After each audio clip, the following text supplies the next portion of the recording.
Hello everyone out there, welcome back to the channel. Today we are of course coming back to Metroid and Metroid Prime Remastered, and what I want to focus on and discuss with you guys today is how Metroid Prime Remastered has really kind of set the stage for a possible imminent reveal of Metroid Prime 4. So believe it or not, it's now been over 1 week since Metroid Prime Remastered was revealed during the last Nintendo Direct, and of course shadow dropped and available online on the eShop for everyone to play.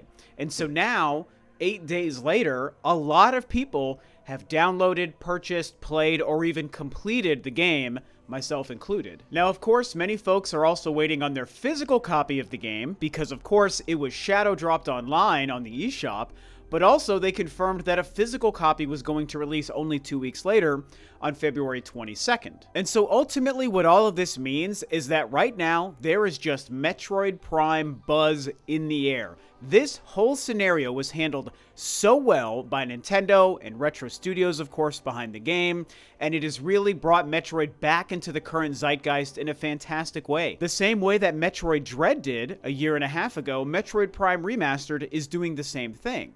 Now, the difference is that, of course, with Metroid Dread, that was a brand new Metroid game, which is technically more exciting and a much bigger deal.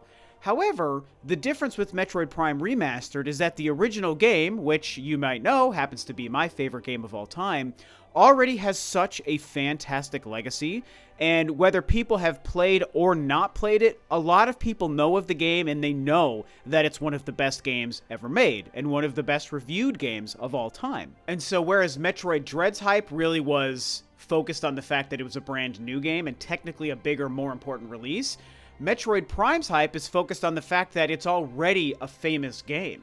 And so re-releasing it, shadow dropping, and more importantly, remastering/remaking the game and updating the visuals and the look and feel of the game to such a phenomenal way, in a way that feels so much more modern and relevant today, on top of the incredible controls that we've talked about on this channel as well.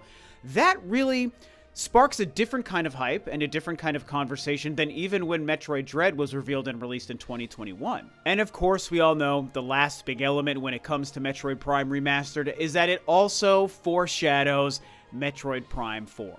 And that in and of itself is a huge deal because it is a confirmed new Metroid title that we know is being worked on and being made and set to release sometime in the future. Between now and the end of time, we should, in theory, see Metroid Prime 4 and even play Metroid Prime 4. Now, of course, on my last Metroid-related video, I discussed how the release of Metroid Prime Remastered and the success of the game in terms of the quality and the reception could potentially be a great sign for Metroid Primes 2 and 3 to also be coming to the Switch. Jeff Grubb himself, who kind of really confirmed that he thought this Metroid Prime remake was going to come at the end of the year, also talked about 2 and 3 getting their own versions of remasters or ports to the Switch. We know everything didn't happen in 2022, but now, of course, in 23, we did see Metroid Prime Remastered. And so there's a lot of reason to think that 2 and 3 might also be coming to the Switch. Whether or not they're HD remasters, whether or not they're more of like a larger remaster/remake in the vein of Metroid Prime Remastered, that would remain to be seen. Would they release individually? Would they release as like a double pack? Would they release at the same time? Would they be staggered releases? All of these things, I discussed my own kind of theories on what might be happening, and we're all waiting on pins and needles to see if those two games will also get their very, very important release on the Switch as well. And now what's really exciting about conversations like these and the fact that Metroid Prime Remastered released is that it now gets everyone focused on Metroid Prime 4. Whether or not 2 and 3 come to the Switch, it doesn't really matter. I think we all want it to happen. We'd all love to see it. I would freak out if it did happen, especially if they got the same remaster treatment that the first game did. But whether or not those happen or not isn't really the point. The thing is, Metroid Prime as a whole is now back in everyone's collective consciousness. A lot of people are also playing it for the first time because of the remaster and realizing with how modernized they made that game, they're realizing how incredible the Metroid franchise is and the Metroid Prime series of games are. And so the stage is so set for Metroid Prime 4, which has been a mystery for almost 6 years. The stage is set for us to probably see that game before the end of the year. I think one of the biggest signs surrounding this idea is the fact that along with the release of Metroid Prime Remastered was an official Nintendo revamping of their Metroid site that now references Metroid Dread and Metroid Prime Remastered, and it even touches on things such as the other ways you can play the Metroid series on the Nintendo Switch, which of course includes the Virtual Console, or the Nintendo Switch Online consoles, I should say, where you can play the original NES game, Super Metroid. You can now play Metroid 2 on the Game Boy. In theory, the Game Boy Advance should be giving us Metroid Fusion and Metroid Zero Mission down the line. In fact, I think Metroid Fusion might even already be available on the Game Boy Advance. I'm actually not sure because I've been so ingrained in just re-experiencing Metroid Prime Remastered, I haven't even downloaded or looked at the titles available for the Game Boy and the GBA on the Switch Online. So I kind of think that Fusion might already be there. But of course, there is still Zero Mission that I would love to see re-released as well. And so this website and the way Nintendo is treating it is a great kind of sign that they're willing to say, hey, Metroid matters to us again in the ways that it used to back in the day. And we've already made and released a new game with Metroid Dread. We've now remastered the most famous and popular of all Metroid games, Metroid Prime. And here's a website showing all of the ways to experience this franchise and to buy this franchise. Of course, they're trying to sell it to you as well, which is fine. That's how businesses work. And it's a great celebration of the franchise. And to see Nintendo do this in an official capacity, I myself, and I think a lot of other folks, find this to be a great sign that they're trying to kind of reintroduce Metroid to the world, which of course feels like a bit of a setup for their next big brand new Metroid game, which is Metroid Prime 4. Something else that's very interesting is that there are quite a few reports out there that are claiming that Nintendo could have been sitting on a completed version of Metroid Prime Remastered for upwards of 18 months, a year and a half.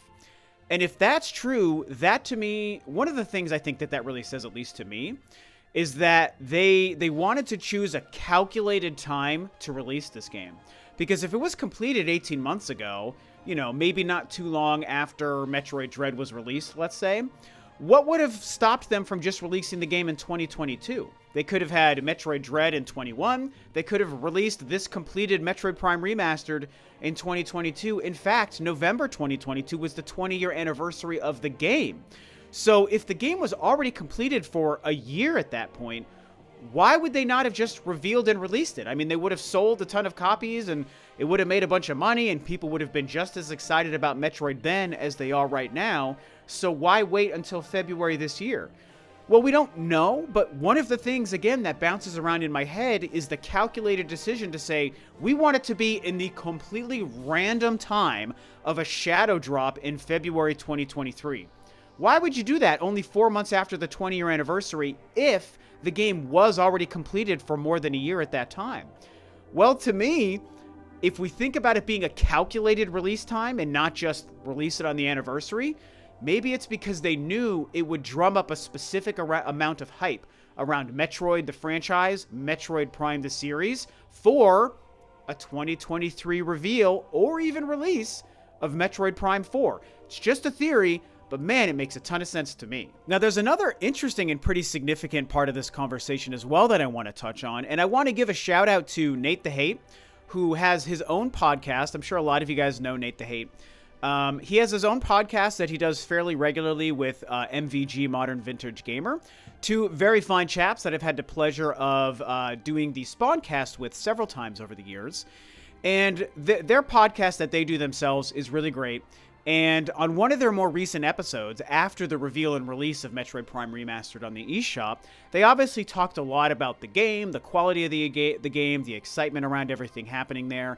Also discussing the future and what could happen with Primes 2 and 3 and Metroid Prime 4 and all of these things. And I want to give that special shout out to Nate, because when I listened to that podcast, he brought up a great point that really didn't sink into me until I heard him say it. And what he said is that the reveal and release of Metroid Prime Remastered is really a pretty significant milestone for Retro Studios as a studio. you would have to think this must have been a massive weight off of their back and an unloading and unburdening of projects to finally, for the first time since Donkey Kong Country Tropical Freeze on the Wii U in 2014, it is the first technically new project that they have put out since then. Now, Tropical Freeze got ported to the Switch and had, like, Funky Kong added. That's, like, I mean, it's a phenomenal game, but that's a nothing burger in terms of releases and in terms of being anything significantly new.